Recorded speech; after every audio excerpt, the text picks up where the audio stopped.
ಒಕ್ಕಲಿಗರ ಸ್ವಾಮೀಜಿ ಚಂದ್ರ ಹೇಳಿದ್ದಾರೆ. ಏನು ಮೋದಿ ಅವರು ಮುಸ್ಲಿಮರಿಗೆ ಮತ ಹಾಕುವ ಒಂದು ಏನು ಅವಕಾಶವನ್ನು ಅಂದರೆ ಅದು ಹಕ್ಕನ್ನೇ ಕೊಡಬಾರ್ದು, ವಕಫನ್ನು ರದ್ದು ಮಾಡೋದು, ಮುಸ್ಲಿಮರ ಮತದಾರ ಹಕ್ಕನ್ನ ಚಂದ್ರಶೇಖರ್ ಶಿವಾಚಾರ್ಯ ಸ್ವಾಮಿ. ಮೊದಲನೇದಾಗಿ ಸ್ವಾಮಿಗಳ ಬಗ್ಗೆ ಮಾತನಾಡಲಿಕ್ಕೆ ನಾನು ಬಹಳಷ್ಟು ಸಣ್ಣವಳು, ಮಾತಾಡಬಾರ್ದು, ನಮ್ಮ ಸಂಸ್ಕೃತಿ ಅದಲ್ಲ. ಆದರೆ ಸ್ವಾಮಿಗಳ ಸಂಸ್ಕೃತಿ ಕೂಡ ಅದಲ್ಲ. ನಾವು ನಮ್ಮ ಚೌಕಟ್ಟಿನಲ್ಲಿ ಇರಬೇಕಾಗಿತ್ತು. ನಮ್ಮ ದೇಶ ನಿನ್ನೆನೇ ನಾವು 75ನೇ ವರ್ಷದ ಸಂವಿಧಾನದ ಒಂದು ಉತ್ಸವವನ್ನು, ದಿನಾಚರಣೆಯನ್ನು ನಾವು ಮಾಡಿದ್ದೀವಿ. ನಮ್ಮ ದೇಶ ಎಲ್ಲ ಭಾಷಿಕರು, ಎಲ್ಲ ಧರ್ಮ, ಎಲ್ಲ ಜಾತಿ ಜನರನ್ನು ಒಳಗೊಂಡಂಥ ಹಕ್ಕುಗಳನ್ನು ನಮ್ಮ ಸಂವಿಧಾನ ನಮಗೆ ಕೊಟ್ಟಿದೆ. ನೀವು ರಾಷ್ಟ್ರಪತಿಗೂ ಒಂದೇ ಮತದಾನ, ಸಾಮಾನ್ಯ ಒಬ್ಬ ಕೂಲಿಕಾರನಿಗೂ ಒಂದೇ ಮತದಾನ. ಅಂಥದ್ರಲ್ಲಿ ಸ್ವಾಮಿಗಳು ಯಾವಾಗಿದ್ರೂ ಸಮಾಜದ ಸ್ವಾಸ್ಥ್ಯನ ಕಾಪಾಡಬೇಕೇ ಹೊರತಾಗಿ ಇಂಥ ಮಾತನ್ನಾಡಿ ಚಪ್ಪಾಳೆ ಗಿಟ್ಟಿಸ್ಕೋಬಾರ್ದು ಅನ್ನೋದು ನನ್ನ ಬಯಕೆ. ಪಂಚಮಸಾಲಿ ಹೋರಾಟದಲ್ಲಿ ಮತ್ತೆ ನಿಮ್ಮ ಸಮಾಜದ ಬೇಡಿಕೆ ಈಡೇರಲಿಕ್ಕೆ ಮುಂದೆ ಇಲ್ಲ. ದುರ್ದೈವ.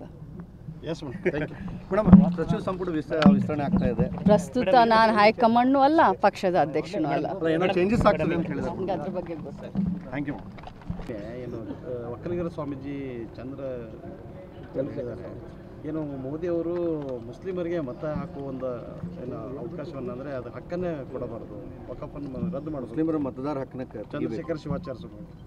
ಮೊದಲನೇದಾಗಿ ಸ್ವಾಮಿಗಳ ಬಗ್ಗೆ ಮಾತನಾಡಲಿಕ್ಕೆ ನಾನು ಬಹಳಷ್ಟು ಸಣ್ಣವಳು, ಮಾತಾಡಬಾರ್ದು, ನಮ್ಮ ಸಂಸ್ಕೃತಿ ಅದಲ್ಲ.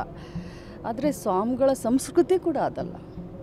ನಾವು ನಮ್ಮ ಚೌಕಟ್ಟಿನಲ್ಲಿ ಇರಬೇಕಾಗಿತ್ತು. ನಮ್ಮ ದೇಶ ನಿನ್ನೆನೇ ನಾವು 75ನೇ ವರ್ಷದ ಸಂವಿಧಾನದ ಒಂದು ಉತ್ಸವವನ್ನು, ದಿನಾಚರಣೆಯನ್ನು ನಾವು ಮಾಡಿದ್ದೀವಿ.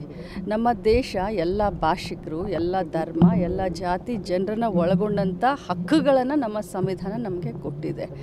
ನೀವು ರಾಷ್ಟ್ರಪತಿಗೂ ಒಂದೇ ಮತದಾನ, ಸಾಮಾನ್ಯ ಒಬ್ಬ ಕೂಲಿಕಾರನಿಗೂ ಒಂದೇ ಮತದಾನ. ಅಂಥದ್ರಲ್ಲಿ ಸ್ವಾಮಿಗಳು ಯಾವಾಗಿದ್ರೂ ಸಮಾಜದ ಸ್ವಾಸ್ಥ್ಯನ ಕಾಪಾಡಬೇಕೇ ಹೊರತಾಗಿ ಇಂಥ ಮಾತನ್ನಾಡಿ ಚಪ್ಪಾಳೆ ಗಿಟ್ಟಿಸ್ಕೋಬಾರ್ದು ಅನ್ನೋದು ನನ್ನ ಬಯಕೆ.